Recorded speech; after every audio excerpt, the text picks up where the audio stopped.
indication, the storm has had zero effect. Tremendous. Those that say you're very hardy people, I've heard that. You're hardy people. We like hardy people. And hello, Iowa, one day from now, we're going to win. Iowa's first in the nation caucuses. We kept you first in the nation. In a historic victory, a victory that will echo throughout the country and all around the world. Tomorrow, January 15th, I need each and everybody, get out, just get out and vote. You're going to bring your friend. You know, we say plus 10, so plus 10 or plus 2 or plus 20, but bring them all out because we have to set the stage for November. We have the most corrupt, most incompetent president in the history of our country. He's destroying our country. We have to get it done quickly. We have to get it done quickly. We have to set the stage, and it really begins tomorrow at 7 o'clock. The caucuses start sharp, but if you could be there at 6:30, they tell me it's better. You have to be there by 7, so get there a little bit early. But it's cold, but it was cold out today, too, and we have lots of people outside that can't get in. Should we let them in? Would anybody like to give up their place to let them in? I know Jim Jordan, I think, would do it because he's such a nice man. Right, Jim. So dress warmly tomorrow night. And by the way, it's all inside. Everything's inside. But you have to get from the car or whatever you happen to be driving into the set. But it's all indoors, so you're not going to have to worry about that. The caucus will be filled with a lot of great people. I say if you're single, you'll probably meet your future husband or wife. You'll definitely make some friends, and you'll say hello to a lot of people you haven't seen in a while. No, it's really a great scene. When the concept of caucus works, it's great.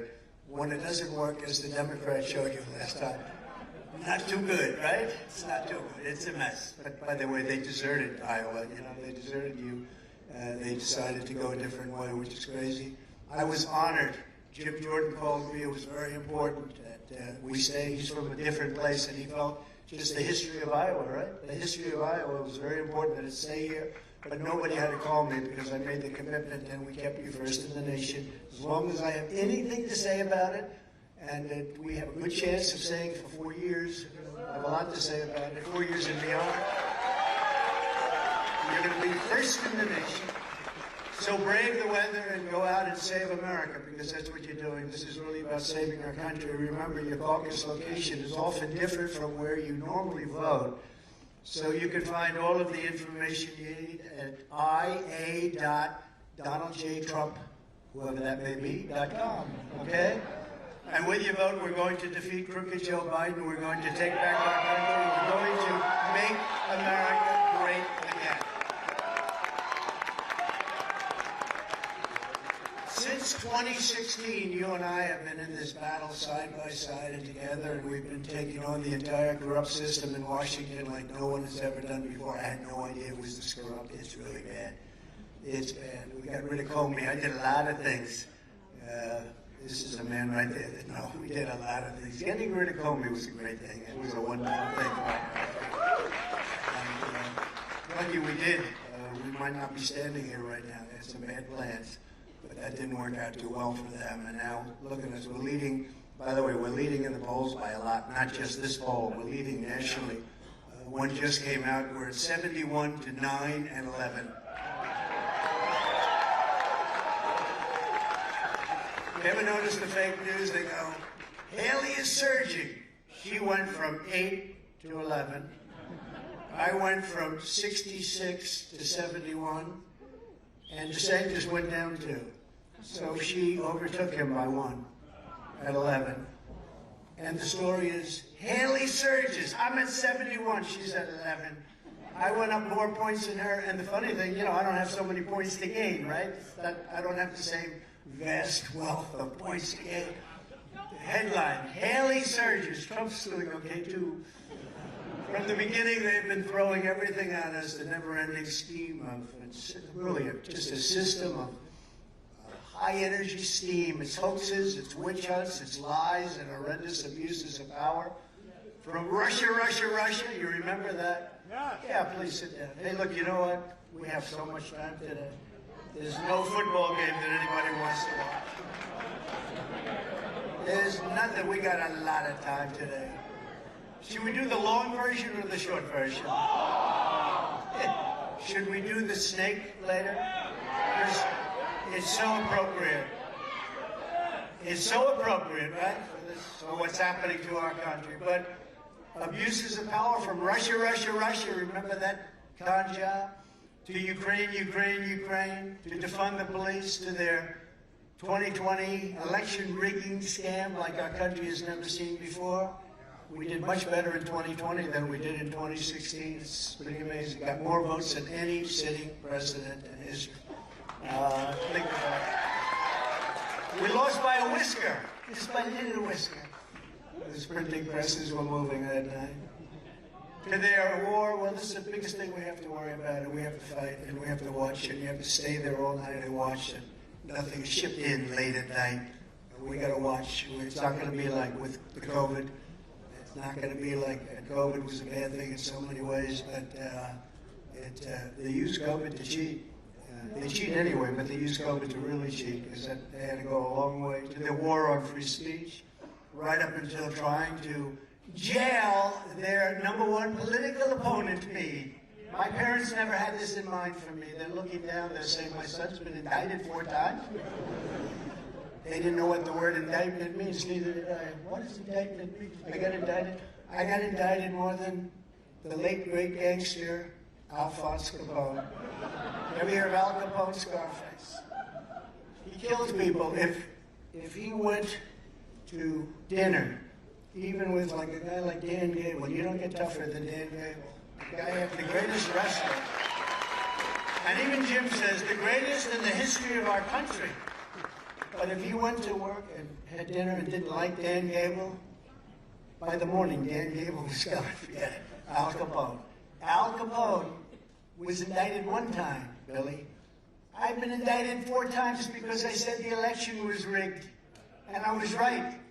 You ever notice they don't go after the people that rigged the election? They go after the people that question the integrity of the election.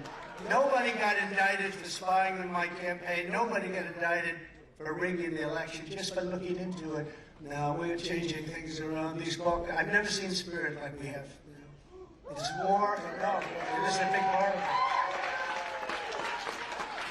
it. They said if they didn't use lawfare, they call it lawfare, they call it weaponization, where you go after your political opponent, you use the Justice Department, the FBI, you go after your political... Do you think this is fun?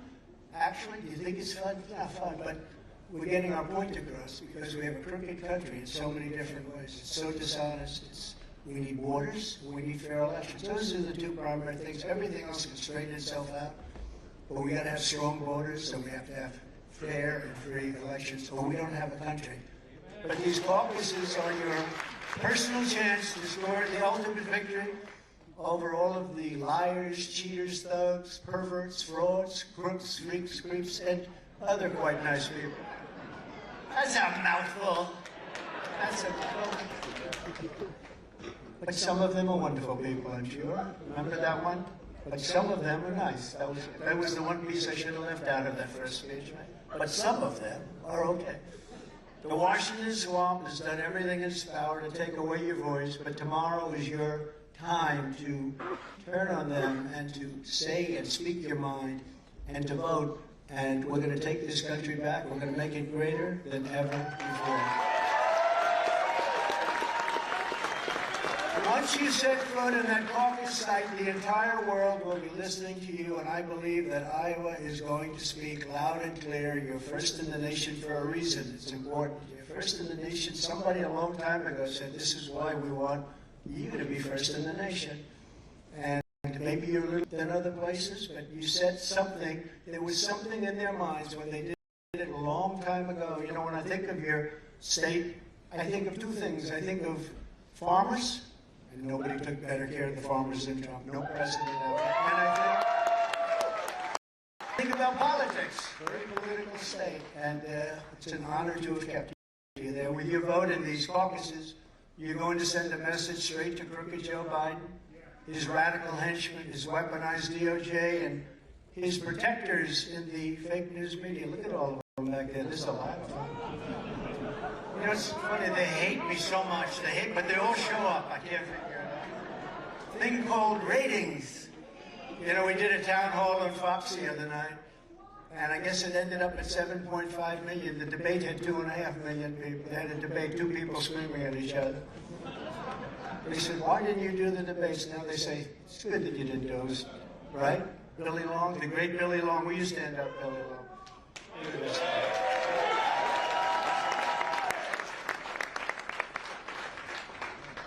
You're going to show all the people who've been through so much, they've been through the border situation, they've been just giving it away, selling off your jobs, indoctrinating your children and trampling your values no matter how hard they try. It doesn't make any difference. We will never give up. We will never surrender. And in the end, we are going to win, win, win. We're going to win. We're going to win. We're going to win. Under crooked Joe Biden, our country is dying. Our country is really in a position it's never been. It's never been in this dangerous a position. We have a chance of being in a World War III with weapons the likes of which nobody has ever seen before. I've seen them because I've seen what they can do. And this would be obliteration. I say this wouldn't be two army tanks running back and forth shooting. This is obliteration. And we have a man that can't put two sentences together. He can't find the stairs. See the stairs? He finishes a speech, which are very short. They're not like our 2-hour beauties, right? They wanted the long version, Jim. Remember that. But, oh, look, front row Joes, you didn't get in the front row today. Right? Front row Joes, they follow me everywhere. We love them. So, how does it feel? Still pretty good. That's good. Thank you very much. It's a great honor. They follow me all over the place, 167 times or something. They've got to be pretty rich people, in all fairness. They go all over. It doesn't matter where. But I stand before you today as the only candidate who is up to the task of saving America from every single Biden disaster, starting on day one. The disaster is what he's done. All he had to do is go to the beach like he always does and leave everything alone, leave the border alone. We have the safest border in history. It was just announced that last month inflation surged dramatically again, slicing into family budgets and further gutting our middle class. You know, we had the highest inflation, I think maybe ever, but they say in 80 years. I think ever. Energy is up 50% from what it was 3 years ago. Think of that. Rent, people that rent apartments, rent homes, up 35 to 40%. Mortgage rates are from 2% to about 9%. And there's another problem, you can't get the money. Food prices are up 42%. Bacon, I don't know what's going on with bacon. I just had bacon this morning. It was the best bacon I've ever had. There was no fat in it. I said to the hotel, I said, do me a favor, where do you get this bacon? I want it. You see it in New York, you have bacon. It's all fat with a little tiny string of something in there. This bacon was the best, but it should be, right? Because we're in Iowa. But bacon is like 3 or 4 times higher. I don't know what that's all about. But the only people getting rich right now are Joe Biden's donors and Nikki Haley's donors. She happens to be a globalist, by the way. I know her very well. Remember, I will never run against our president. Never. Never. He's a great president. He's the greatest president in my lifetime. That's not that good. You know, she's, what, 54? 58? 63? What did she have? But I will never run against him, ever. She said this for years. Then she calls at a news conference, ladies and gentlemen, I've decided to run for president. I said, that's not so surprising because I understand Nikki. She can't help herself. I understand her very well, better than anybody. By the way, she's not up to the job. I can tell you. I don't want to be mean. If I said that about a man, everyone would say, what a great statement. But I'll tell you, from Ron's standpoint, he's definitely not up to the job. I know him very well. I got him elected. He forgot about that. He forgot that he was a 3. He was dead, gone. He forgot that he came to me, tears in his eyes, begging for an endorsement, and I endorsed it. Because he fought the Russia impeachment hoax number 1 and number 2. 2 hoaxes. They were both hoaxes. But he did, along with 200 other people in Congress.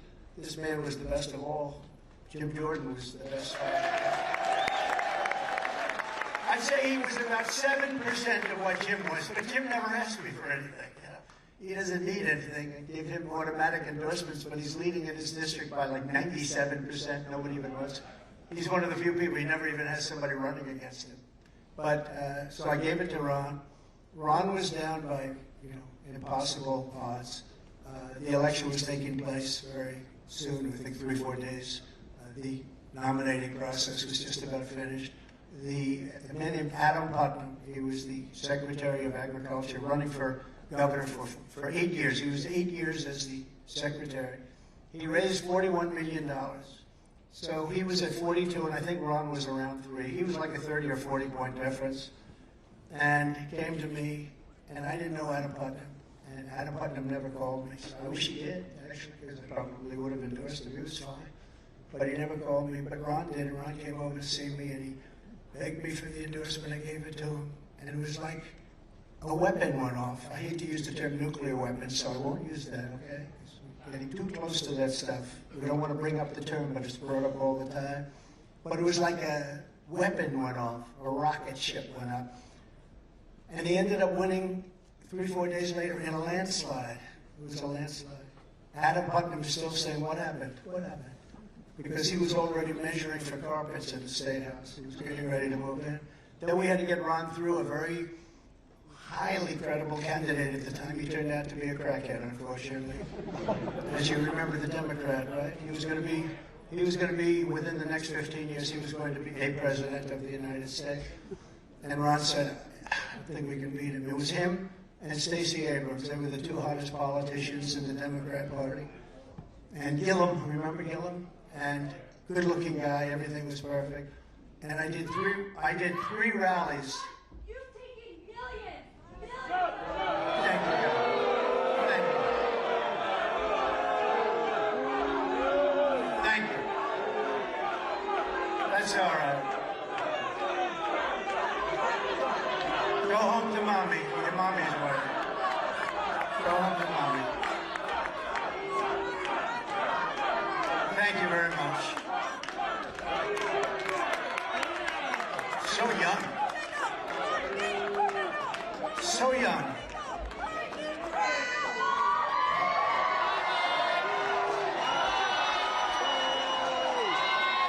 You know? It's amazing, because that used to happen all of the time. And I don't think it's happened in 2.5 or 3 years. That's the thing. And she's so young. So young. So anyway, so young and immature. Thank you very much. Thank you.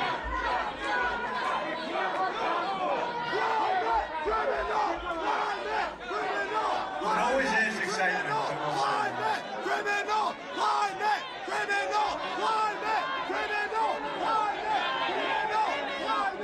Thank you.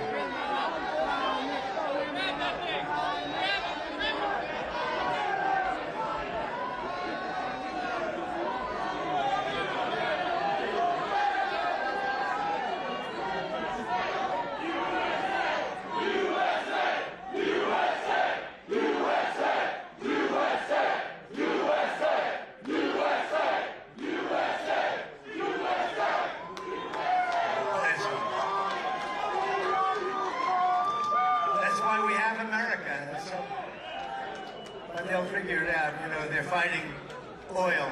They're fighting oil. They're basically saying, let's close up our country because if you notice, China's right now building. China is building actually every week a coal-fired plant. And these people are fighting, and you're going to end up with a country that won't be able to compete if you listen to them. But they'll grow up. They'll go up. They'll get older, and they'll understand that it's very important. We speak from common sense. You know, we're really the party of common sense. People say, are you conservative? Yes, I'm conservative.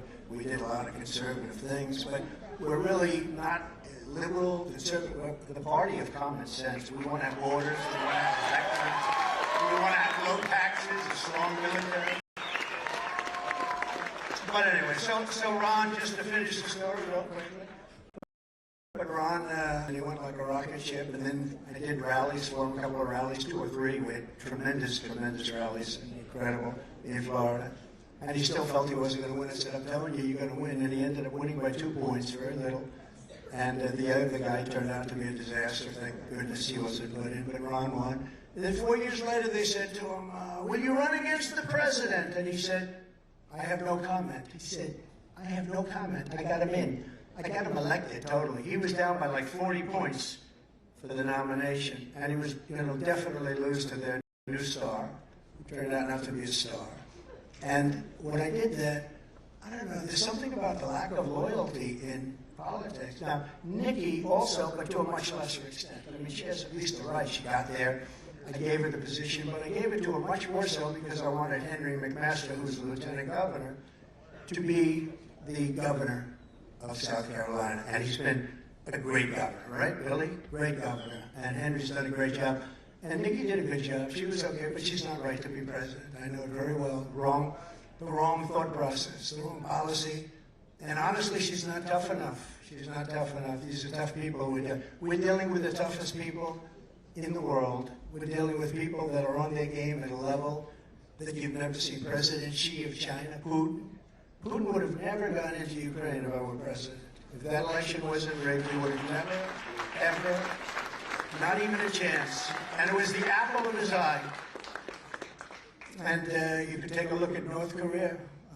Kim Jong-un, very smart, very tough. But he liked me, and I got along really well with him, and we were safe. We were going to have a war with them. And they have a massive nuclear stockpile, possibly as big as anybody. And so we did a great job, but we were disappointed with Ron. It showed tremendous disloyalty. I said, listen, let's hit him. And then I wanted to think of a name for him, and I just sort of said, he's a sanctimonious guy. And I said, Ron DeSanctimonious, and it sort of worked. A lot of people didn't like it at the beginning. Now they love it. You know, they grow on you. Sometimes they grow on you positively or negatively. But he said, and then people would say, sir, you're hitting him very hard. I don't think you should. Why? He's a Republican. I said, I don't care if he's a Republican. They're saying he's a Republican. What the hell difference does it make? The guy says to me, he says that he has no comment. When they say they have no comment, you know what that means, Al? That means they're going to run. So we hit him very hard, and by the time he announced, he was over. I think he was over by the time he announced. He said, sir, it's too early. I said, it's never too early. Anyway, so he's not doing well. It looks like he's in 5th or 6th place in New Hampshire. We're doing really well in New Hampshire, by the way. Really well. We're really doing well everywhere. And then people don't know, we go to Nevada, we just had a poll out, we're at 89%, Madam Attorney, 89% in Nevada. Then we go to Nikki Haley's state, South Carolina, where the governor endorsed me, where Lindsay and everybody, I mean, we just about everybody's endorsed me almost. And we're leading her by 40 points to 50 points, which is pretty tough to do. And then we come down and we eventually get to Florida. We love Florida. We're leading one-on-one with Ron. I'm at 89 and he's at 11. That's a big difference. And we started, I was slightly ahead in all fairness. You know, people don't know, in Florida, I got more votes by 1.5 million than he did. They talk about his great victory. But he only had that victory because of me. But I got 1.5 million more votes than him in Florida. But they did a poll, and he's not even a factor. So he's really hurt himself, because I think he would have, if he were a loyal person, if he would have waited 4 years, he's young, he's a young guy, he would have, I don't say anybody walks in, because you still have to show some semblance of personality. You have to do some things, right? And so it's never a walk-in, but let's assume he would have gotten my endorsement and he would have been loyal and everything else. But I think the lack of loyalty, a lot of people said when I went after these 2 people and a couple of others, sir, very, highly paid professionals in the back. They said, sir, people don't care about loyalty in politics. I said, I think they do. And when I explained, about loyalty, like as an example, with your governor, I gave her, think of it, first in the nation, I gave her ethanol, I gave her everything. But she was lieutenant governor, just like Henry McMaster. And I took Terry Branstad out, and I made him ambassador to China. And because of me, she became governor. Typically, when that happens, when you're appointed governor or senator, you don't do well in the next election. Very rarely do you win. I don't know if you have when you get appointed, you very rarely win. She was losing by 10 points, and she called me when I do a rally for her. I ended up doing 2 rallies and giving her a very big endorsement, and she ended up beating a very rich, I don't know who this guy is. All they said is he's a rich, very good-looking farmer. Well, those are good credentials for Iowa, right? Rich, good-looking farmer. And he was going to win.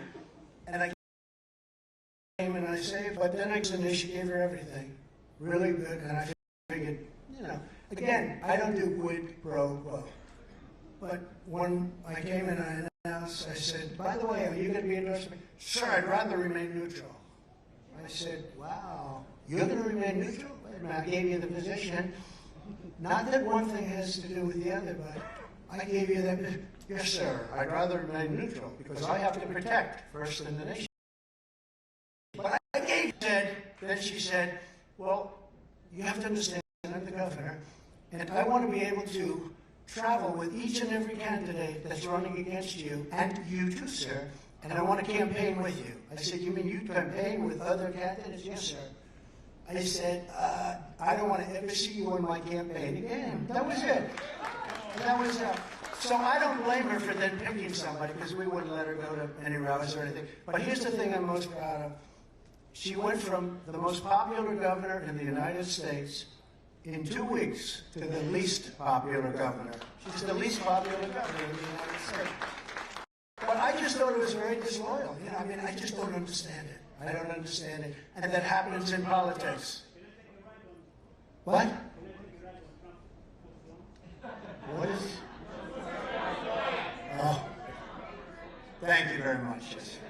That's so cute.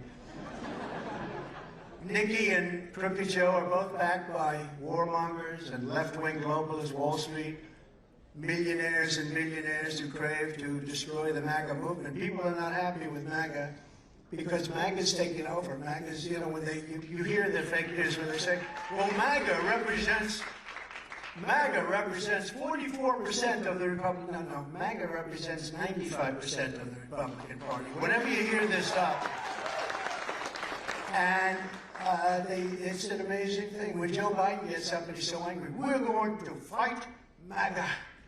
And I say, what does MAGA mean? He has no idea. You know what it means, Joe? It means make America great again, right? It's just simple. No harm intended. Probably the greatest phrase in the history of politics, right? MAGA. I almost changed it to CAG, Keep America Great, right? But it didn't seem to have the magic of it. You just get, there'll never be anything like MAGA, make America great again. And then after he ran the country, I couldn't use CAG because America right now is not a great country. We're laughed at all over the world. Unlike Nikki, I'm working for you.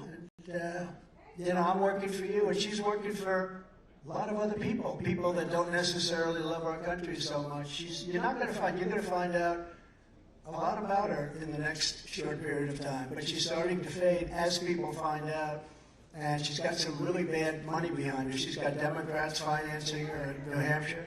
She's got Koch, who's a globalist, total globalist. He's fighting her. It's funny, he said he had the best years he's ever had under the Trump administration. He actually made a statement. Charles Koch, David was a friend of mine. Charles, I don't really know Charles Koch. I saw him interview, he had a broken leg and he had Bermuda shorts on. I said, if I had a broken leg, I wouldn't be wearing Bermuda shorts during an interview. I thought it was the worst interview I've ever seen. Under the Trump administration, you were better off, your family was better off, your neighbors were better off, your communities were better off, and our country was better off. We were never stronger than we were just 3 years ago, energy independent. America was stronger, richer, and safer, and more confident than ever before when I sat behind the Oval Desk, that beautiful Oval Office with the Resolute Desk. You ever hear of the Resolute Desk? You know, when you become president, they give you a choice of 7 different desks. They're all beautiful. But the Resolute is the Resolute. It's the beauty. Ronald Reagan, a lot of great people, a lot of great presidents, a lot of great presidents. Resolute. As president, I gave you the largest tax cuts in history and virtually eliminated the estate tax to protect your family farms. I don't know if you know that. If you love your children, I always say this, if you love your children, you have to vote for Trump. If you don't love your children, then that doesn't mean what I just said, because you shouldn't leave it to them. If you don't love your children, and if you then don't give it to them. Does anybody in this room not love their children? Who? I know you love your children. You love your children. Not too many heads. I've never seen a hand go up. Then everybody has to vote for me because I gave you tax cuts. You know what was happening is you'd leave the farm to the kids. The government comes along, they assess it. They put a value on it. You have to go out and borrow large amounts of money. And typically within 3 or 4 years, you end up losing the farm because it's not such a cash business, but it's a great value business. Valuable, beautiful farm, and what it stands for is beautiful. It's a beautiful life. But you'd leave it and they'd lose it. And they'd lose it in foreclosures to the banks.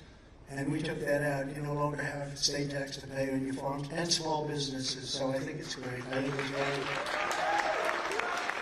So now we have to defend our tax cuts from Joe Biden, who wants to pass the largest tax hike in American history. He wants to terminate the tax cuts given to me by you. That includes the estate tax, or as we call it, the death tax. I will make the Trump tax cuts permanent and cut taxes for families and farmers even more. We have a substantial hit coming, positive hit coming. We're going to reduce them even further. Now, I have to tell you that when I did the tax cuts, they were the largest ever in the history of our country, bigger than Reagan's tax cuts years before. He did the biggest up until that time. We topped it. And everyone said, oh, well, the income, we're not going to have the income. We ended up taking in almost 100% more income, and we created the strongest economy in history. So with smaller taxes, people were doing much more business, and we were actually taking into the Treasury more money. It's an amazing stat, so people have to know it. But starting on my first day back to the Oval Office, I will end Joe Biden's inflation nightmare, rescue our economy, and we will do one thing that's going to work very quickly and fast. Drill, baby, drill. We're going to drill, baby, drill. And also on day one, I will seal the border and I will shut down the invasion of our country. It's an invasion. This isn't a normal situation. This is an invasion.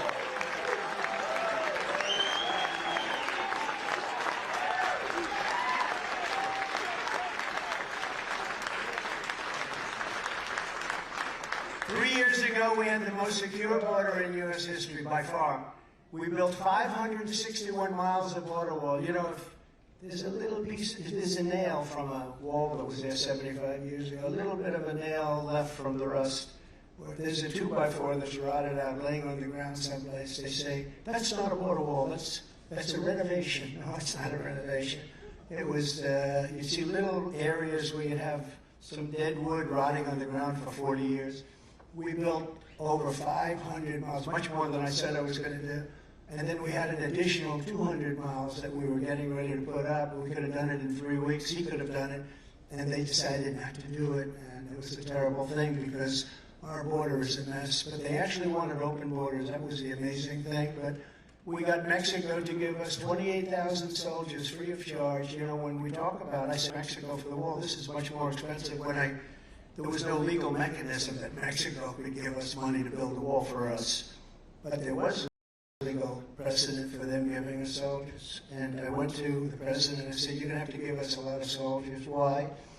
Because they're coming through your country and they're hurting us very badly. No, I won't do that. I won't. And I liked him a lot. He said, but would you speak to my representative? So they came to Washington, a delegation. They saw me. The State Department was heading it. And a woman, very good woman, but a lousy negotiator, to be honest with you, very quality woman. She loved Mexico. She worked in Mexico for 25 years. She said, sir, they will never give you that. We've been trying to get that for 25 years. I said, oh, I'll get it, 100%. I said, what else do you want? And we got Tom Homan involved, who was great. You know, Central Casting. I think he's Central Casting. He was great. And we got our Border Patrol people, Brandon Judd, and all of these people. These are incredible people. They actually want to do their job. They have a much easier job by not doing their job, but they want to do it. And they said, give me a list of the top 10 things in Title 42, everything. They gave me a list.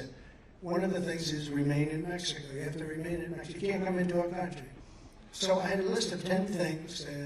Catch and release in Mexico. We call it catch and release in brackets in Mexico. We have catch and release in our country that nobody would ever leave. So they gave me these things, and this very handsome man shows up representing the president of Mexico.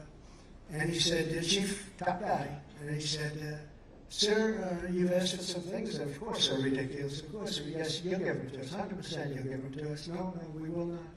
I said, first thing we need 28,000 soldiers, free of charge.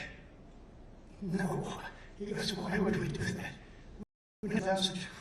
Sir, this is ridiculous. I said, no, 100% you're going to give them to us, 100%, I have no doubt. Then I want to have a remain in Mexico policy where people can't come into our country, they have to stay in your country until we've had them. And he said, no, we won't do that, we've never done that, we won't do that. Yes, you will, 100%. I'm telling you, 100%. And he started getting confused, he was saying like, then we did the problem where very sick people are coming into our country. So we had, as you know, we have a very specific bill that was passed years ago to keep people that are sick. We don't want to catch disease from people that sadly are not feeling so great, and various other things that were just as bad. And I had 10 of them. I said to the Border Patrol, I said to Brendan Judd, give me a top 10 list. And he gave me a top 10. And he smiled. He said, you know, they've been after this for years. They have been able to get one half of one.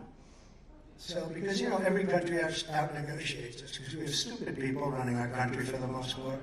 When you look at what China did, I took in hundreds of billions of dollars. Nobody before me, nobody took in 10 cents from China. So I said, no, this is what I want. And he tells me, and I said, here's the story, sir.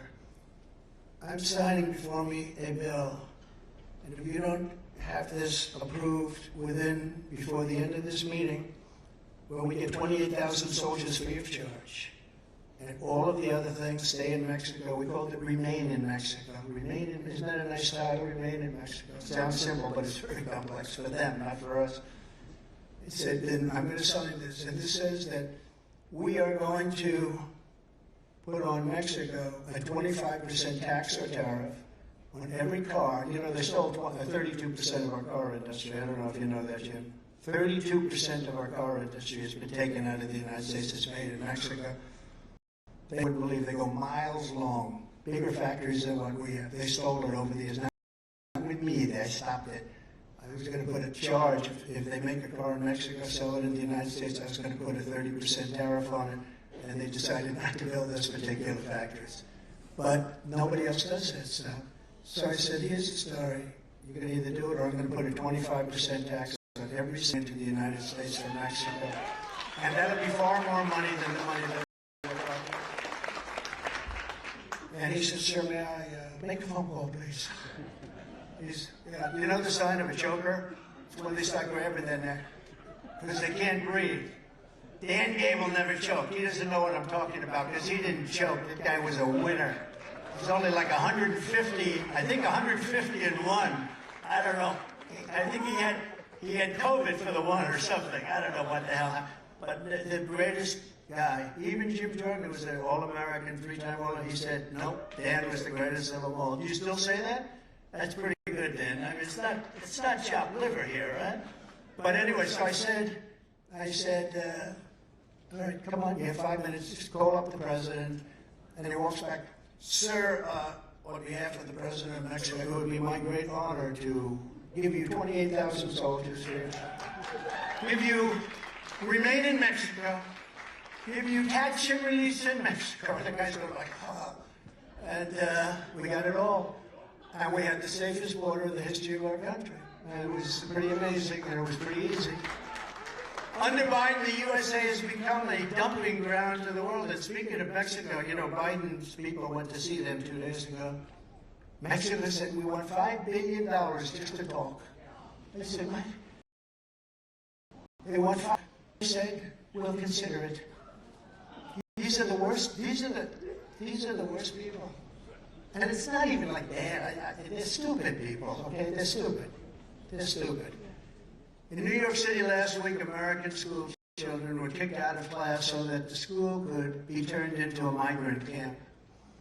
And think of this, a migrant camp. Biden puts America last, I put America first, I'll order so aboard. So,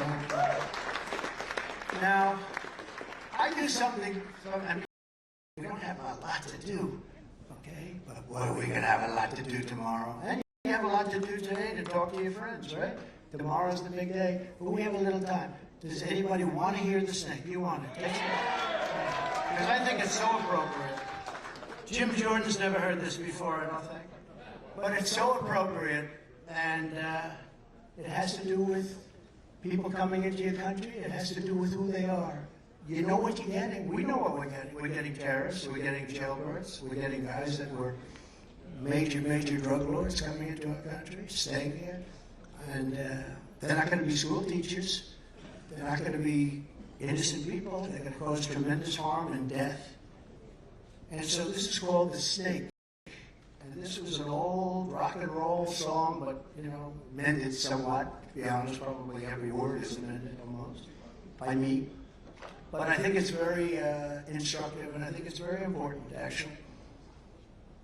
On her way to work one morning, down the path along the lake, a tender-hearted woman saw a poor, half-frozen snake.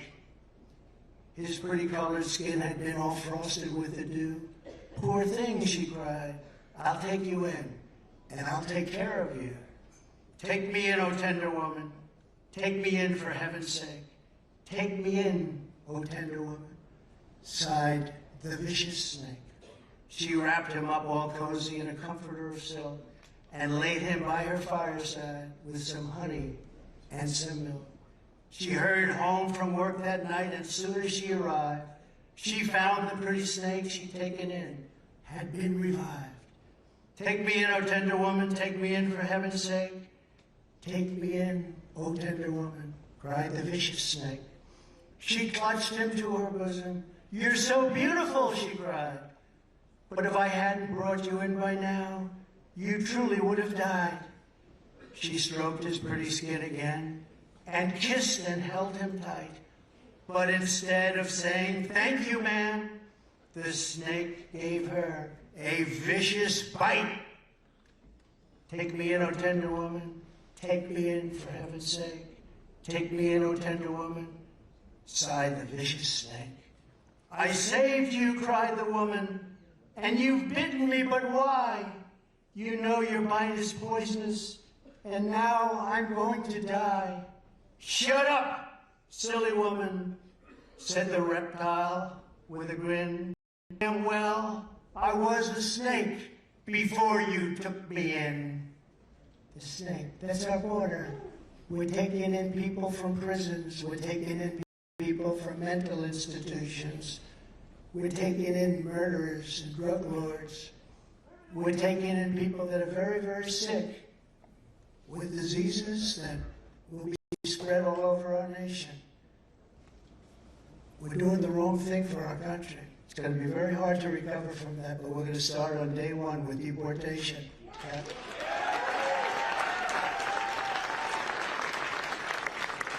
Does that make sense, by the way? Does that make right? Is there anyone in the room that doesn't get it? Because if you don't, please leave. You're hopeless if you don't get it. That's what's happening to our country. That's what's at the stake. Just remember, as soon as I take the oath of office, I'll terminate every open border policy of the Biden administration and begin the largest deportation operation in American history. And you know, it's not a nice thing to say, it's a tough thing to say, but remember Dwight Eisenhower, if you actually know, he's a pretty good president, and when he was president, he was very much into exactly that. They had a big border problem, and he'd take people, and they'd just drop them on the other side of the border, but they'd drop back, and then he realized that you had to take them away, and they'd fly him 3,000 miles down into deep South America, and generally they would never come back, but he was very tough on deportations, and we're going to have to, because what's happening to our country is not sustainable. It's not sustainable. We can't have 15, 16, 18 million people. I mean, they're taking over our schools, they're taking over our hospitals. You go to a hospital, and you can't, and you know, you want to take care of people. They're people, whether they're American people, but it's not sustainable. It's no good. It's not sustainable. Our people are suffering greatly in Manhattan. You have thousands and thousands, hundreds of thousands of people poured into New York, and they're living on Madison Avenue, they're staying on Fifth Avenue. Nobody's ever seen anything like it. And in all due respect to the mayor of New York, he's fighting it as much as he's going to fight it. He's fighting a a criminal element, a sick element. He's fighting an element of people that have no idea what they're doing to our country, or they do have an idea, and that's even worse, because if they did, they would know that they're destroying our country.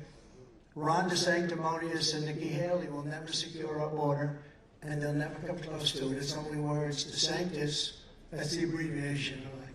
You can only say DeSanctimonious. It's good, but you can't say it too many times. And if you look, it's really rather brilliant, I must say. The best might be Pocahontas. You know, somebody said, "What's your best?" Pocahontas was good. You know, I have Indian blood. 1,014. I have Indian blood. She got her jobs by being a minority, right? She got into Harvard because she was a minority. She got everything. And then she met Trump. And we came up with the name Pocahontas, and she told her friend, "He's killing me with that name." And they said, "You have to apologize. You have to apologize for what you're doing with her." And I did. I got up and I did. No, I did apologize. I apologize. I'd like to apologize to Pocahontas, the real Pocahontas, for what I... DeSantis did not introduce a single major piece of border security legislation in his entire time in Congress. He had no idea. He couldn't care less about it. And you know, one thing with a politician, this would be true with me also, but I was from borders from day one. We did so well with borders that in the 2020 election, it never came up. And I used to tell my people, "I want to talk about borders." They say, "Sir, they're not interested." I did such a good job that it wasn't a point of conversation, but we still got millions of more votes than we did the first time. But I'm looking at a man in the back. I tell you what, I watched Ron DeSanctimonious getting ready to speak about 6 months ago. He was on a stage with your governor, and your very loyal governor, who's now the least popular governor in the country. And they were getting ready to speak, and it was very interesting. 2 young men, they looked like they came out of the Wharton School of Finance. Very handsome guys, obviously from Iowa. He was standing back, and somebody was introducing him. And do you remember this? And they walked up, and they took the podium like this. They were the coolest cats I've ever seen. They weren't like speaking up, right? They walked on the stage, just lifted everything up, and they just walked off with it, 2 guys. And the governor was screaming, "You took our podium," and DeSanctimonious is screaming, my podium, my podium." They're standing here with that. And they walked off, and then if you watch to see them, they walked around, and you could see them backstage. They just stole the podium, they took it away. I'm dying to find those 2 guys because I'd love to shake their hand. I don't know if they're in the room. Are they in the room? I don't know. Nobody knows who they are. It was one of the coolest acts I've ever seen in politics. So if you would spread the word, I've never done this before, spread the word. I have to find, I said, I'm going to Iowa, I have to find those 2 guys, okay? So please look for them. Madam Attorney General, you can do it better than anybody. If you put the full force, if you do what they do to me, they have the full force of the Justice Department against the political opponent of a guy who can't speak well. So if you could do that, I want to find those 2 people. And I hope you don't prosecute them. They did nothing wrong. Likewise, Nikki Haley opposed my border wall. You know, she opposed the wall very strongly. She was totally against it, which tells you where she's coming from. She condemned my strong border policies, and in 2016, she stabbed the Republican Party in the back by siding with a gentleman named Barack Hussein Obama. Remember Rush Limbaugh? You go, ladies and gentlemen, this is Rush talking about Barack Hussein Obama. Barack, emphasis on Hussein Obama. He was a piece of work. We gave him the Presidential Medal of Freedom. Remember that? He was very brave. He fought a hard battle. That last couple of years, he fought a hard battle. But Barack Hussein Obama she sided with Barack Hussein Obama against me on a thing called the Trump travel ban. And the travel ban meant we want to keep people from terrorist countries out of the United States, if you don't mind. And she fought me on it. I said, what the hell is she doing? She was in a different position. But she fought me on it. I wasn't too happy, but I did want to make Henry the governor, so sometimes you do things. She even said illegal aliens were not criminals. Ron and Nikki also want to gut Social Security and Medicare for the seniors. Now they're changing their tune, but it's not going to happen, by the way. First of all, they're both getting killed by Biden in the polls. And I'm beating Biden in every single poll in every single state. So you're not going to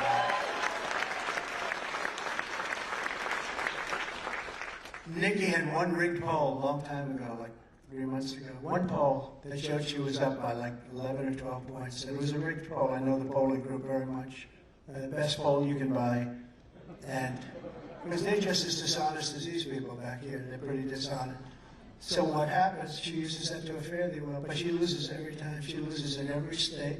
She loses to everybody. And she's really not much of a Republican. She's certainly not MAGA. DeSantis voted 3 times to raise the retirement age on Social Security to at least 70, 3 times.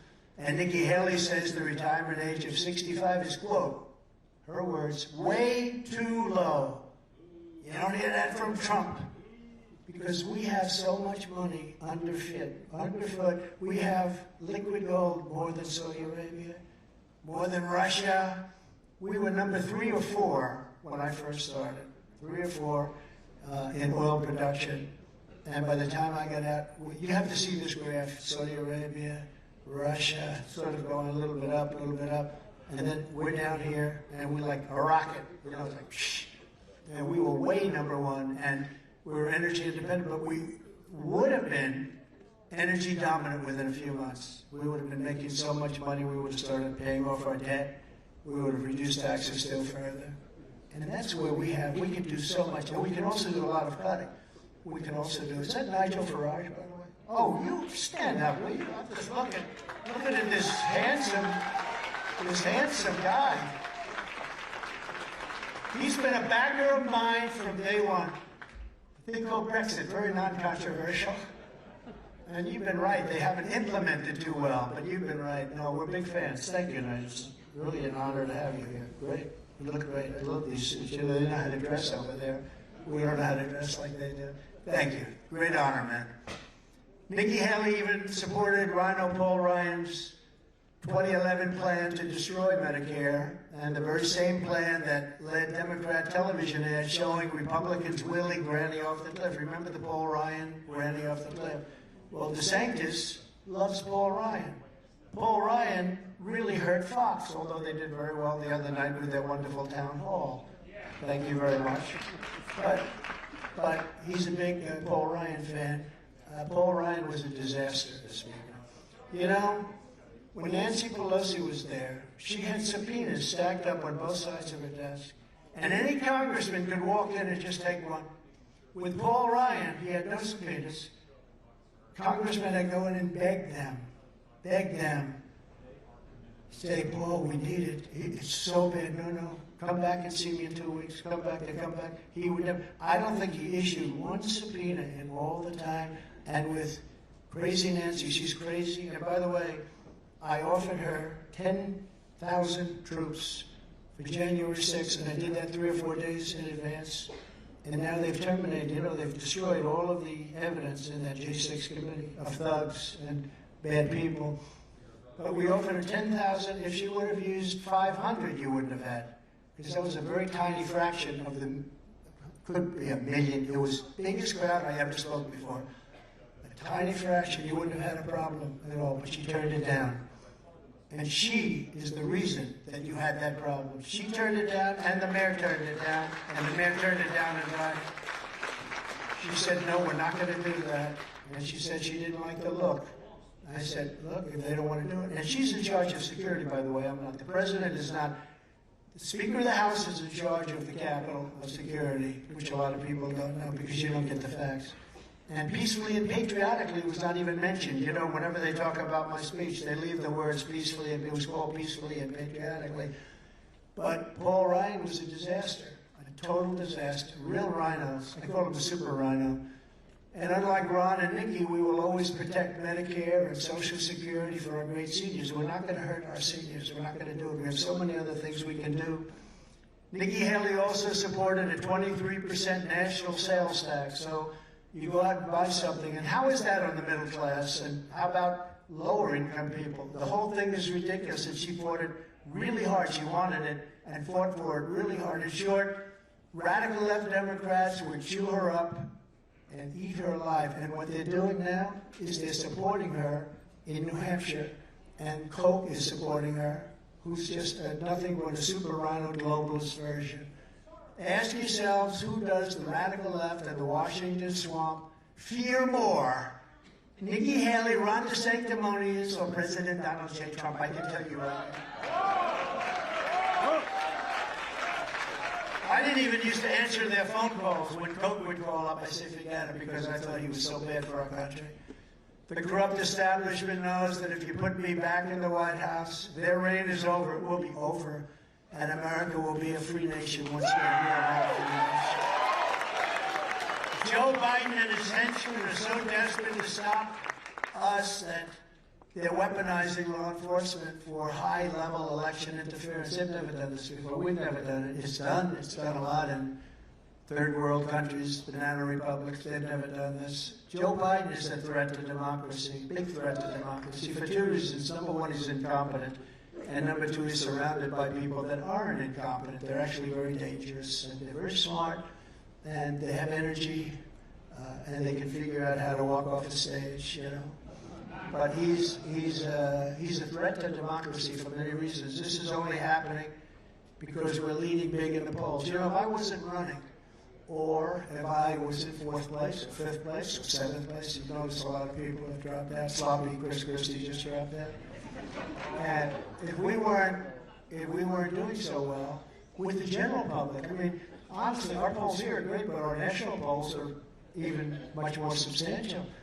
And if we weren't doing that, I wouldn't have been indicted. They wouldn't have indicted me. They indict you because they're still fighting my 2016 win. People in Congress that are fighting here. He challenged the election, Billy, right? He challenged the election. How dare we have to indict him? He challenged the election. They talk about slates. I had nothing to do with slates, but people, patriots had to do with slates. And they indict him. Thomas Jefferson did slates. There have been slates all over. On Alabama, which I won, I think, by 45 points in 2016, even more now. But Alabama, they said, I cheated on Alabama. We won by 45, and they challenged it. They challenged it. The same way they're challenging, it's such a disgrace what's going on. It is a two-tiered system of justice, and we have to get our Justice Department back, because you're not going to have a country anymore. You can't.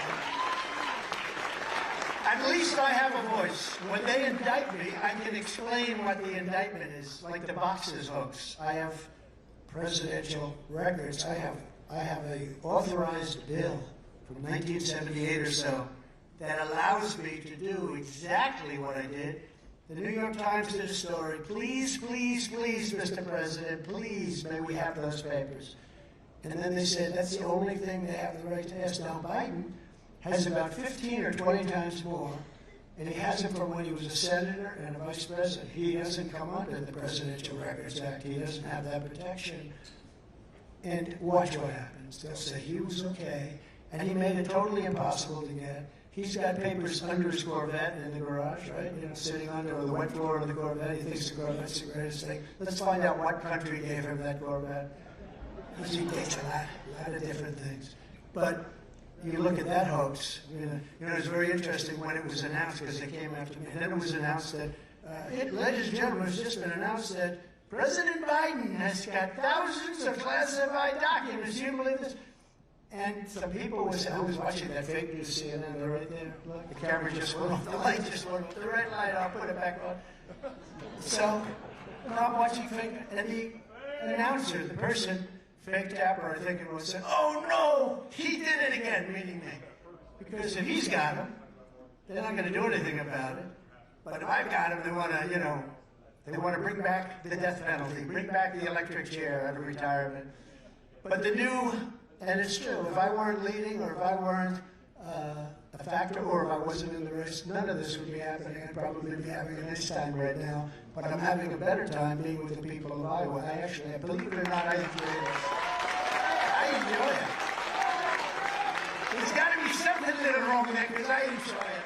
I could be right now in one of the most beautiful places in the world, someplace having a great time, but I have a better time right here. I'd like it to be a little bit warmer, but you know what?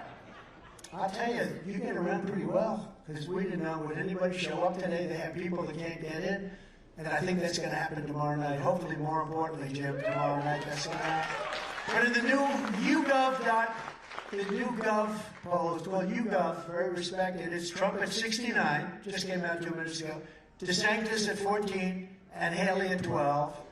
And we're up big in Iowa likewise. We're really up big. I don't want to talk about it too much. I'd like you to leave this by saying, I think we're about 1 point down, because that way you're going to vote. We're 1 point down. It's going to be tough. We all have to get out and vote. So I'm not telling you that we're 44 points up. But the higher we're up, the higher we go, the better a signal. We send a good signal to New Hampshire, but the better a signal we send in November that we're taking our country back. So it's really important. No matter what the polls say, no matter if they're way up, if they are, but you got to get out and vote. We're also dominating Biden in the general election. While Biden is clobbering Nikki Haley, she's killing Nikki Haley in the polls, and she's also beating DeSantis in the polls. Haley has lost 20 points in head-to-head polls against Biden in just the last month. I don't know what's coming out about her, but she's lost. She's got way down in the polls against Biden. And I sort of believe in polls. You know, I only talk about polls if they're good for me. I never talk about them if they're bad. I say, ladies and gentlemen, there's a new poll. You can bet it's going to be good. If it's a bad poll, I just don't talk about it, right? I mean, you know. The radical left Democrats rigged the presidential election of 2020, and we are not going to allow rig the presidential election of 2024. We're not going to allow it. We're just not going to allow it. We're not going to, because if they do it, if they get away with the kind of things they did get legislative approval, they go to a legislature, they go into it, and they get turned down. And then they come down, they do it anyway. But much more than they even asked for. So many things. You take a look at Truth to Vote, where they have tens of thousands of people stuffing the ballot boxes.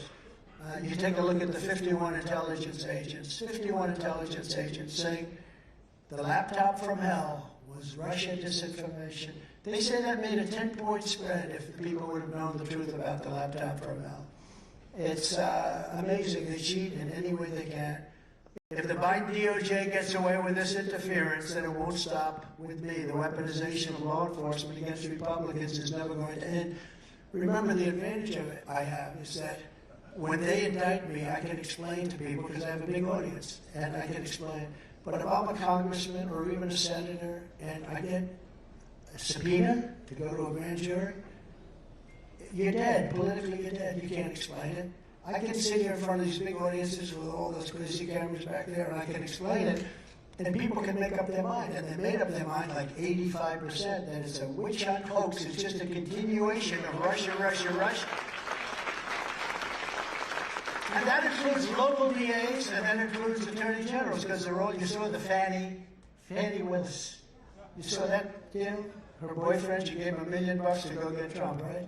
And then they go on vacation, spending the $1 million they're going on cruise lines. I told my wife I'd like to take you on a vacation like that, but I can't afford it. It's so expensive. Oh, they're going on Norwegian cruise lines. I mean, that's something. But the nice thing, it gets exposed. Eventually, it gets exposed. It's a beautiful thing. See, when the system works, it's a beautiful thing. But she's been exposed. I can't imagine they can continue on with that case. She wanted to indict senators. She wanted to indict Lindsey Graham. He did nothing wrong. He just wants to make sure that elections are good. But they had a list of people they wanted to indict, like 48 people over, and these are patriots. A woman, 84 years old, standing with the American flag, like this, and they indict her. These are sick people. These are sick. And then they find out it's a fraud, and she's filtering money to her boyfriend. And I mean, big money. And he never did a case before. He never did a felony case. He never did a case before. Other than that, he's extremely talented. Every time the radical left, they should drop that Georgia case. If they should drop the boxers hoax, well, if they let him off on the boxers hoax, he has 10 times more. That guy had 50 years worth of classified information. And Dick Durbin, a senator, a Democrat senator, when he heard that he took the information as a senator out of the SCIF, he said, there's no way he did that. That's the worst thing I've ever heard. Then, of course, he, came back and said, well, it's not that bad. Every time the radical left Democrats, Marxists, communists, and fascists indict me, I consider it truly a great badge of honor because I'm being indicted for you. I never even think about it any other way. Never forget our enemies want to take away my freedom because I will never let them take away your freedom. We have to straighten out our country. They want to silence me because I will never let them silence you.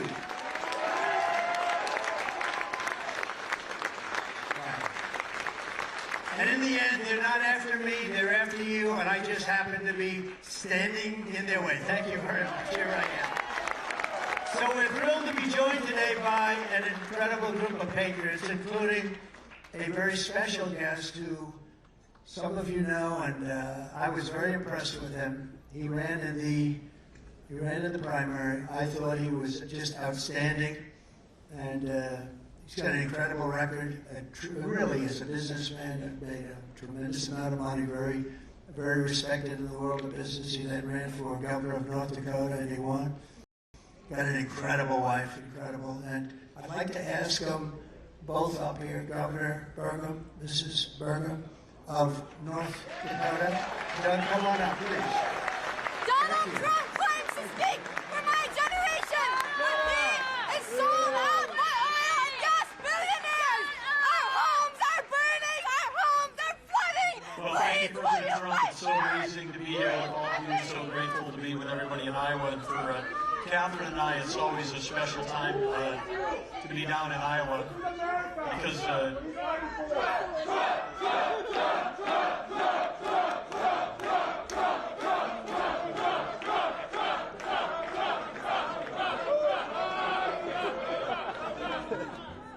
as we were just saying, it's great to be here. Grateful for all of you to be out here and grateful for what you're going to do tomorrow.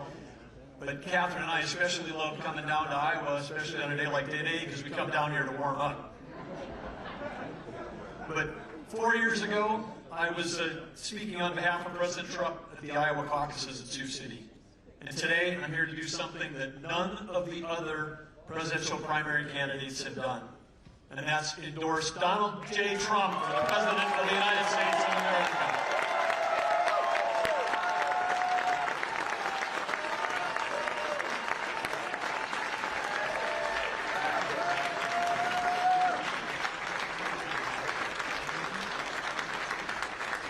I've had an opportunity to have a front row seat. I've seen President Trump and what he's been able to do. I've seen it as a business leader, and I've seen it as a governor.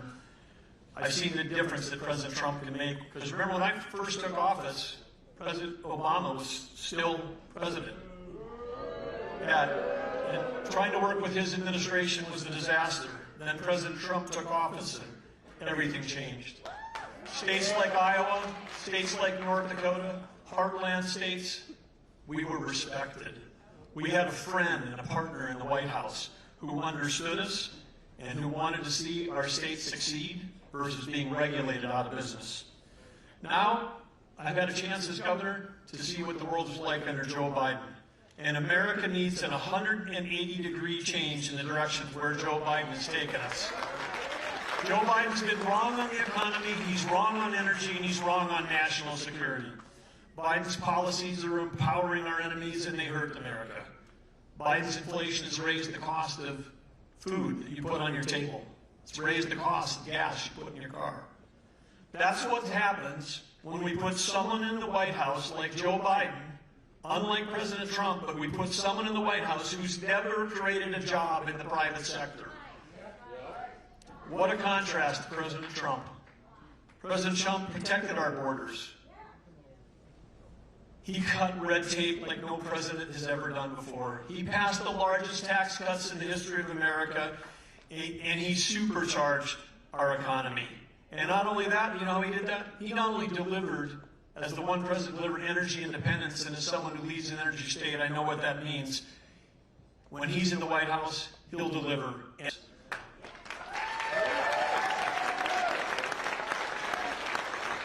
Under President Trump, America was safe and prosperous, and tomorrow when you caucus, you have an opportunity to send a message to the nation and send a message to the world that Donald J. Trump will make America great again. Thank you very much, Iowa.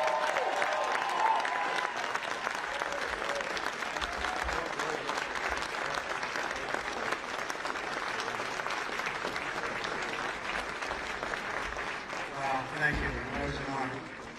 Really, if you watched him perform, it was like nobody else. He just has a great record in everything he's ever done. So, on behalf of the Trump family, we thank you both very much. Very much. Thank you.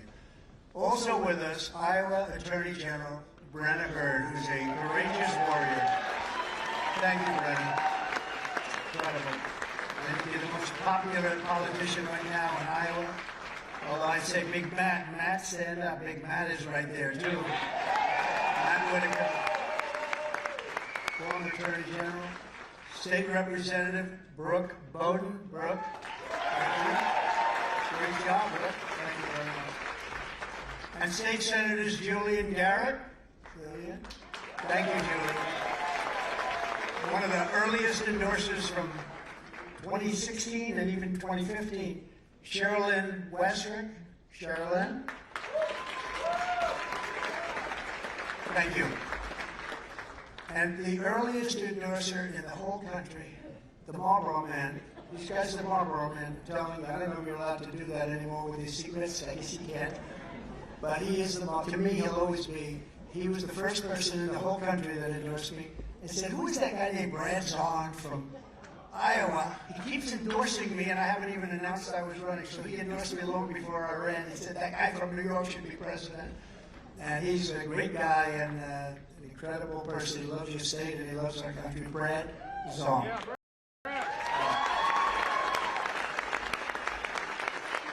Look at this guy. Come on.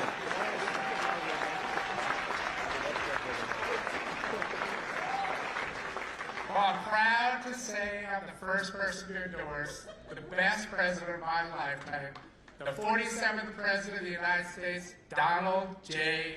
Trump.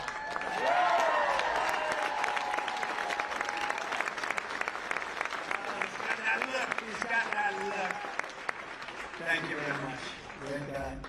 Also members of Congress, some really tremendous friends. Derek Van Orden. Derek, thank you very much. Great job you're doing, too. Great job. And a man I'm a little prejudiced because I've known well as a friend of mine. He's a warrior. Derek, would you say? He's a warrior like few others. Jim Jordan and his wife, Polly. Where's Polly? His wife, Polly. Polly.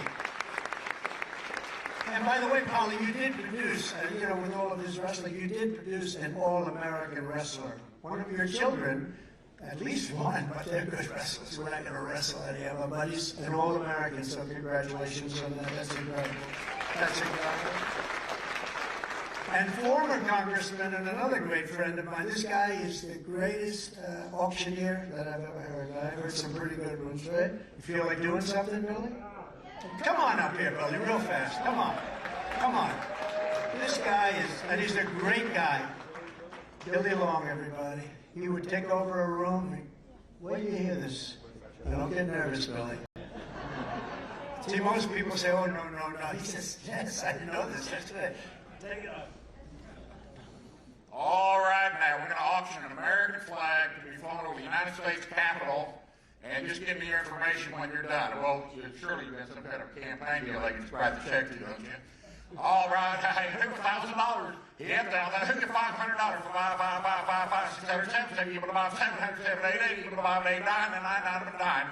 Yeah, $1,000, $5 bill, $5, 11, 11. Yeah, 10 here, 11, 11. Get that satisfied look off your face. You're out. 1100, 12. Yeah, 1100 here, 12. You put about 12, 12, a half, all done, 1200, half. Sold it right there, $1,100.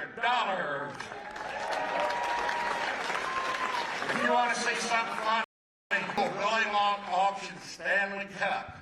Because the guy that bought it is standing to my left in the Rose Garden. I auctioned off the St. Louis Blues Stanley Cup for $65,000. There's your buyer. Don't you love this guy?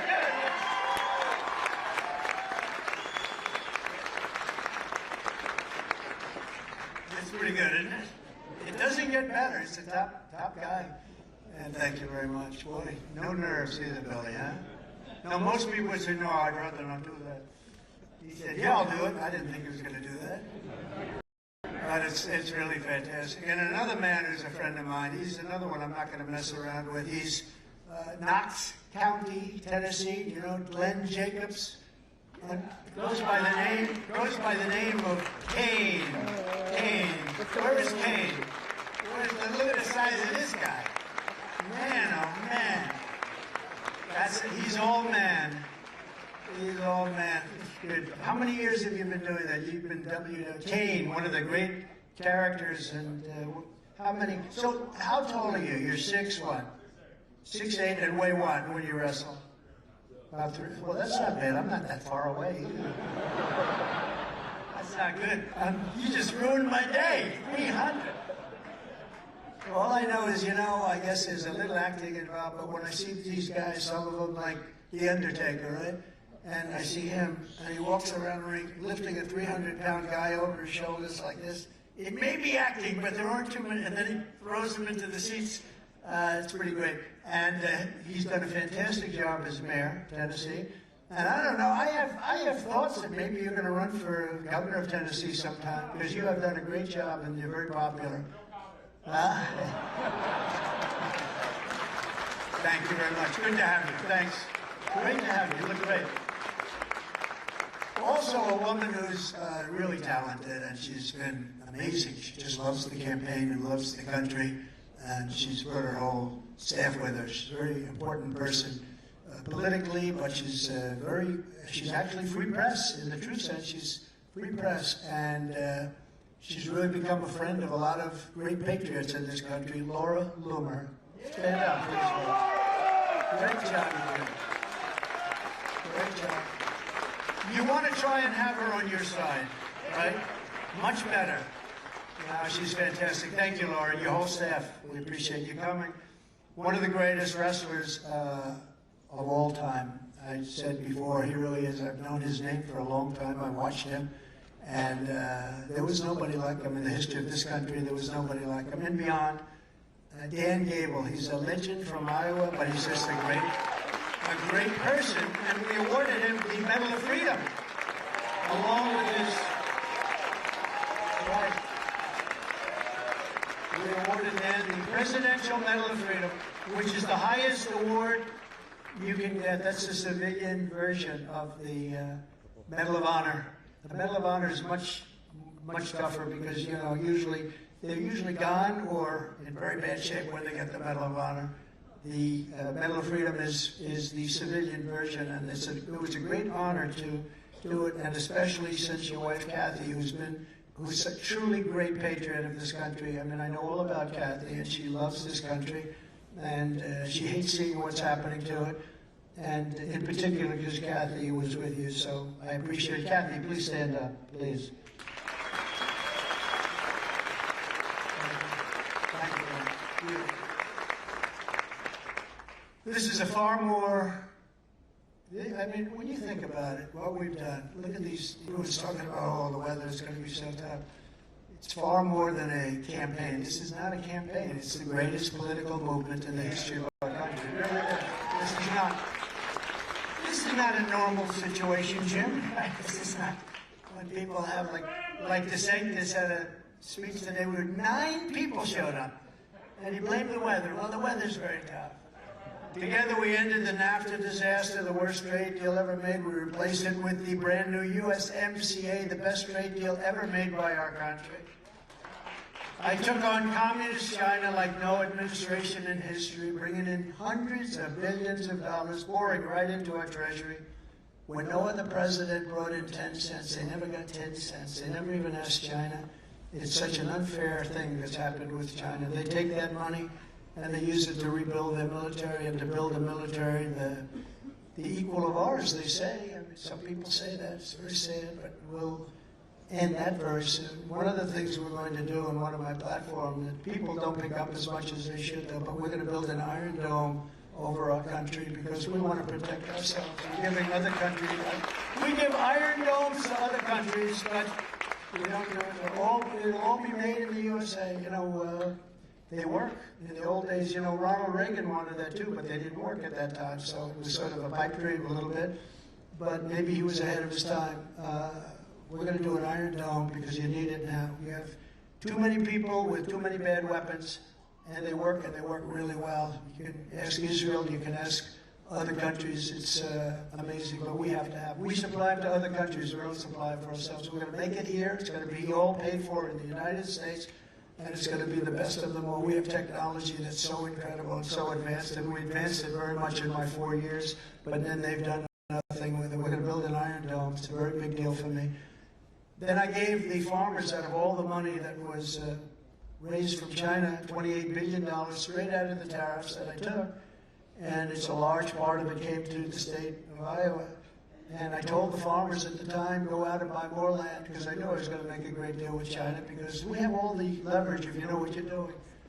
We don't have leverage now, because they don't understand leverage, but we have all the leverage with China.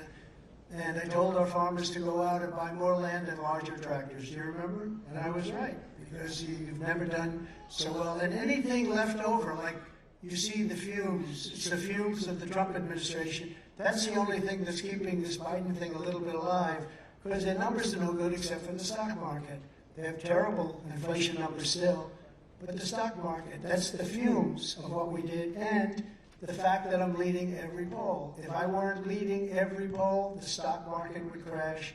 And I'll tell you what, if we don't win, I believe you'll have a depression the likes of 1929, because there's no reason for this to happen. There's no reason what's going on right now. I think the fact that I'm leading in the polls is what's keeping the stock market up, because I stand for everything that the stock market should be standing for, and it's very important. And I think if you saw numbers go down, which you haven't seen, it's been a steady rise up. Everyone's waiting. When will it happen? Well, maybe it will, maybe it won't. But it's been like this right from the beginning.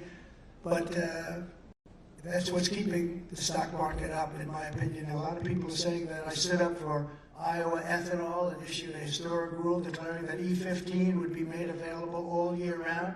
Ron DeSantis has spent his entire career trying to destroy ethanol. Now, a few weeks ago, he came out in favor of ethanol. Don't believe it. He just came out in favor of it. I will protect ethanol with 4 more years in the White House. It'll be totally protected. Not only was it protected, we gave you things that nobody thought were possible to get, and it really has been a big boon to ethanol and to Iowa and Nebraska, a couple of other states. I will also take immediate action to restore peace through strength, very important term, peace through strength. We don't have to necessarily fight and die, lose our blood, lose our wealth, our children, our beautiful children, fighting in countries that nobody ever heard of, and we lose them, and there's no reason for it. I was the only president, think of it, the only president that didn't get us into a war. 78 years, we didn't have any wars. We finished up the war. We beat ISIS 100%. We beat ISIS 100%, and we took off. We took it down. We took out Soleimani. We took out al-Baghdadi, the worst terrorists in history, probably. Killed them. And they are no longer. We had Iran was broke. When I was president, Iran was broke. Now Iran has $250 billion, and now they're a nation of terror again. They didn't have any money to be a nation of terror. We would have had a deal if the election weren't rigged. We would have had a deal within the first 2 weeks with Iran. And they would have been very happy, but they wouldn't have had a nuclear weapon. Now they're 31 days away from having a nuclear weapon. And when they have a nuclear weapon, it's a much tougher negotiation to watch. I'm the only candidate who can make this promise. I will prevent World War III. You're very close to World War III. And a lot of you don't know that, but you're very close to World War III. We have an incompetent man negotiating with very smart people, and very tough people, very mean people, and people that also have great strength and power, and great weaponry also. I will once again appoint great Supreme Court justices to interpret the law as written. I gave you 3 great Supreme Court justices. They don't do me much, but they do the country a lot. They don't give me too much, but they give the country. I had to give up my taxes. I had to give up other. Nobody else would have had to do that, only me. But you know what? After looking at my taxes, that was the end of that. Probably should have given them 6 years ago and been done with it. But no, but I shouldn't have had to do that. But but they've been good for our country. They have some big decisions in front right now. For instance, the election. You can't take somebody that's leading every single poll out for what? For doing nothing wrong, for doing absolutely, and very importantly, immunity. A president has to have immunity, otherwise a president isn't going to be able to function. If you don't have immunity, and I'm not talking about me, I'm talking about every president, you would never make a decision. Like when President Obama incorrectly sent a missile into an area and he killed many children and many people. They were looking for a terrorist. That would mean that his political opponent, sitting as president, if he were the next president, would absolutely indict him. And you wouldn't be able to do anything. You wouldn't be able to do anything. Biden, with his border, he would be indicted in 2 seconds. He's killing hundreds of thousands of people. He's allowing millions of people to destroy our country. And Afghanistan, the worst, most embarrassing day in the history of our country. If he doesn't have immunity, that means he'll be indicted. He'll be indicted for 10 other reasons. He'll be indicted for taking graft. He'll be indicted for taking money from China, from Ukraine, from Russia. Why did he take $3.5 million from the mayor of Moscow's wife? Why? So he'll be indicted. The problem is you can't function if you're going to have to think about every single thing that's happening. Should I send the missile? Should I protect our country? If it doesn't work out, they'll indict me as soon as I leave office. A president of the United States has to be free and clear of mind. And you can't be worrying about something where you're doing the right thing, but if it doesn't work out, you're going to end up in prison. So a president of the United States must have immunity. And I'm not talking for myself, I'm talking for every president of the United States, or they will not be able to function. And they're going to make those decisions very soon, and I hope they do the right thing for the country. And I will direct a completely overhauled DOJ to investigate every radical, out-of-control prosecutor in America for their illegal, racist, and reverse enforcement of the law. I'm also going to indemnify all police officers and law enforcement officers throughout the United States to protect them from being destroyed by the radical left for taking strong action on crime. We're going to stop crime in our country. And we will take over the horribly run capital of our nation. Horribly run. We have a capital that we all love. Right now it's a rat-infested, graffiti-infested shithole. Horrible. Where people are being killed. This week, 3 people were shot.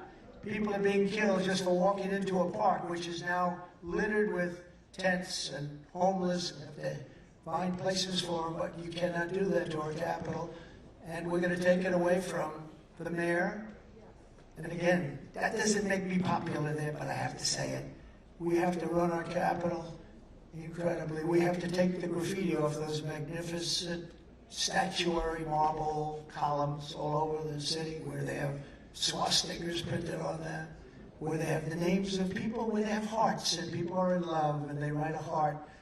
We're going to clean up our capital. We're going to knock out the slums. We have slums. We're going to move the people. And we're going to have the most beautiful capital in the world. And it's so important to be able to do that because our capital right now, when people, can you imagine foreign dignitaries coming into our capital and looking? The last time I was there for a courthouse on a Joe Biden impeachment thing or Joe Biden indictment thing. Fake indictment, totally fake. I have the worst judge in the whole country. They said, if you got this judge, you have no chance. I got that judge. Yeah, I was shocked. I was shocked. I got the right judge. I got one in New York that's beautiful. My wife's mother, who was an incredible woman, a great beauty inside and out, incredible woman, she just died. And my wife was very devastated by that. And I have a trial going on, a fake trial, a totally fake trial. And we asked the judge if I could take a day off for a funeral of my mother-in-law, who was very close to me also. And he said, no. Can you imagine? These are animals. Can you imagine that, Nigel? That wouldn't even happen in your country, right? He said, no, we can't have a day off. These are bad people. These are radical left lunatics that want to hurt me because they think it's going to hurt me at the polls so that Biden can win an election. I don't think the people are going to fall for it. But think of that. Can I have a day off? I'd like to go to the... So my wife is going to be standing at the funeral of her mother, who was a very special woman. It's not like this was a very special, incredible woman. And so she's supposed to stand there alone, and I'll be there. One way or the other, I'll be there. But what a disgrace that a judge would not say, yes, we can take a day off. There's no rush. You know, all of these indictments, they could have done them 3 years ago. They saved them all for the election. Every one of them. I got one during Iowa. I got one during New Hampshire, the day before New Hampshire. I got every one of these. I have one, the same Chutkin, Judge Chutkin, in Washington. The day before Super Tuesday, she wants her trial to start. The day before, and she says, no, it has nothing to do with politics. Every one of them is the day before Iowa, the day before New Hampshire, the day before Super Tuesday. Now, these are rigged indictments. This is a rigged Department of Justice where we have radical left, bad people, lunatics, and we can't let it happen. We can't let it happen. So I'm going to that funeral, and this judge, whatever the hell he wants to do, let him do it. But we're going to that funeral. They're disgraced. They could have had these trials. They could have had that trial 6 months ago. But they didn't want to have them 6 months ago. They could have had the other one, the Boxes hoax. They could have had that 2 years ago. They waited till just, as soon as it was announced Trump is running and he's number one, they said, oh, let's go get him. They raided my home. Fourth Amendment, you can't do that. They raided my home, think of it. They raided Mar-a-Lago. I get a call, sir, your house is under raid by the FBI. Think of it. They're not allowed to do that. These are very bad people, very sick people. On day one, I will sign a new executive order to cut federal funding for any school, pushing critical race theory, transgender insanity, and other inappropriate racial, sexual, or political content on our children. And I will not give 1 penny to any school that has a vaccine mandate or mask mandate.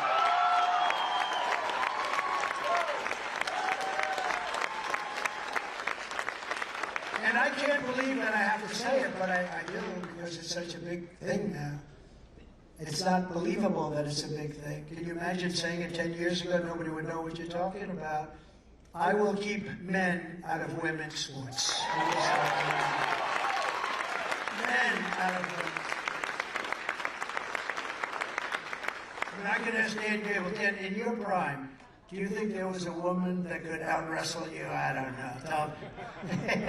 Yeah. He said only his wife. Only Kathy. That's right.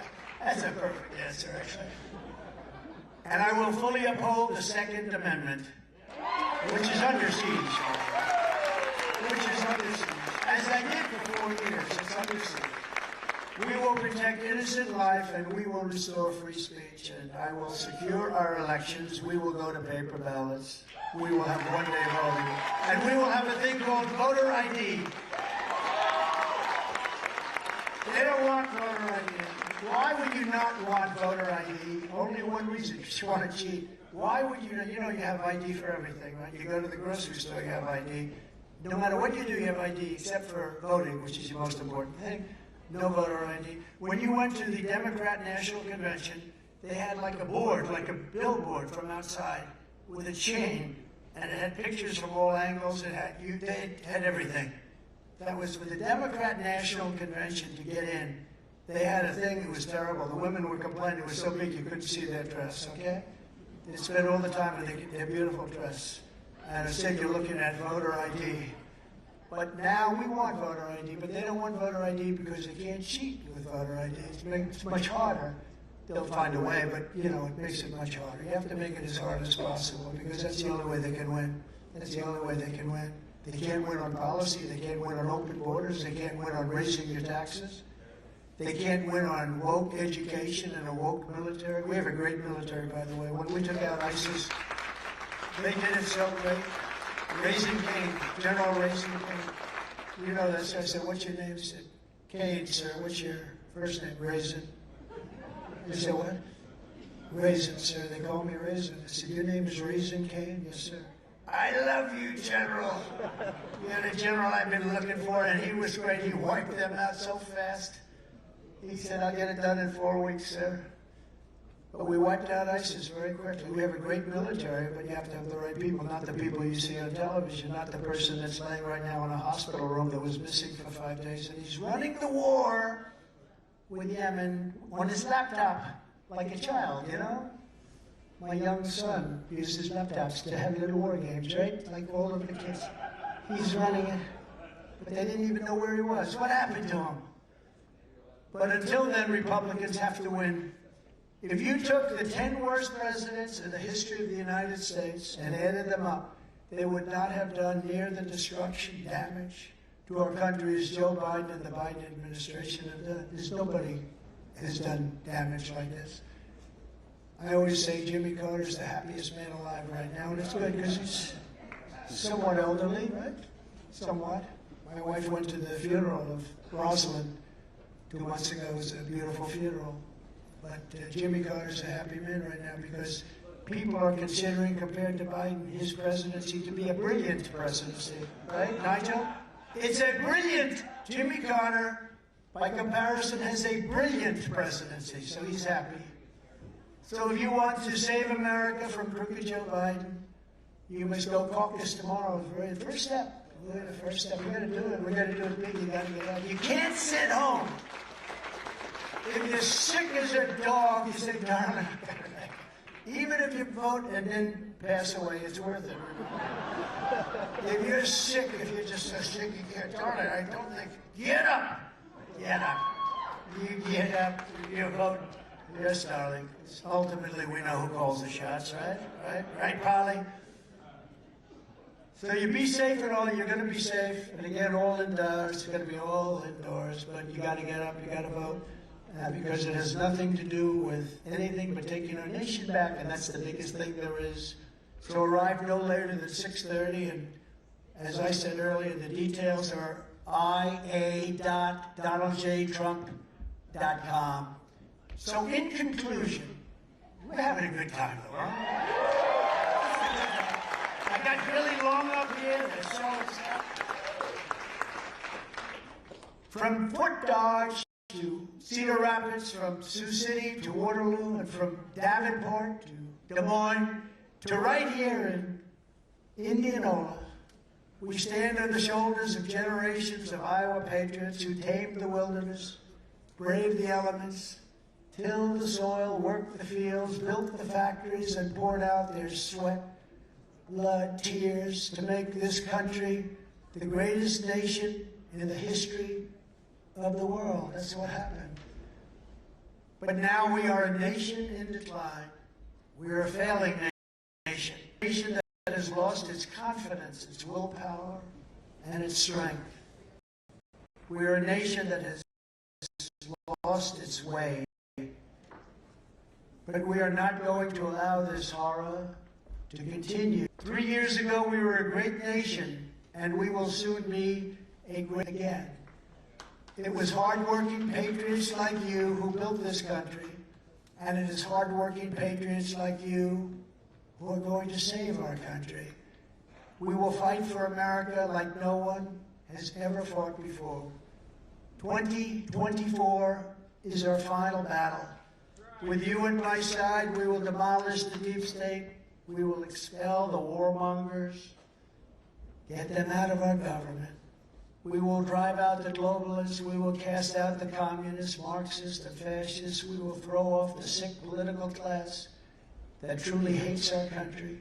We will rout the fake news media, and we will evict crooked Joe Biden from the White House on November 5th, 2024. The great silent majority is rising like never before, and under our leadership, the forgotten man and woman will be forgotten no longer. You will be forgotten no longer. You weren't forgotten during 4 years of President Trump. We will love our country. We will take care of our country. We will pray to God for our strength and for our liberty. We will pray for God, and we will be with God, because we are one movement, one people, one family, and one glorious nation under God. And together we will make America powerful again. We will make America wealthy again. We will make America strong again. We will make America proud again. We will make America safe again. And we will make America great again. Thank you very much, Iowa. Thank you. Thank you very much. God bless you. Thank you.